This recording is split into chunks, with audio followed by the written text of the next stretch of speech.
Alisa Wahid peringatkan Caimin berhenti buat narasi bohong dan tak jual nama Gus Dur. Sosok Muhaimin Iskandar alias Caimin belakangan menjadi sorotan lantaran dipilih Anies sebagai cawapres. Caimin pun mendapat sorotan tajam dari putri Gus Dur Alisa Wahid.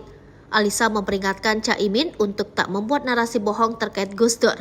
Alisa belak-belakan meminta Caimin untuk mengakui ia telah menyakiti Gus Dur hingga mengakibatkan kondisi kesehatan yang menurun.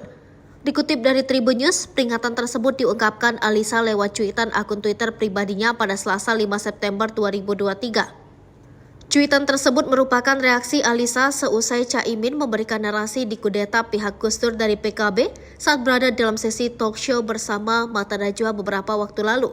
Sementara itu sebelumnya Yeni Wahid menilai aksi muktamar yang digelar Caimin adalah aksi mengkudeta Gus Dur dari Ketua Majelis Dewan Syuro PKB dan seluruh Indonesia tahu.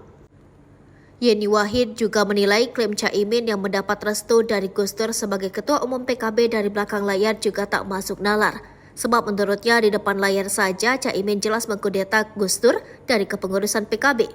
Yeni Wahid pun mengembalikan klaim Caimin kepada publik yang dianggap sudah bisa menilai mana kebenaran yang sesungguhnya.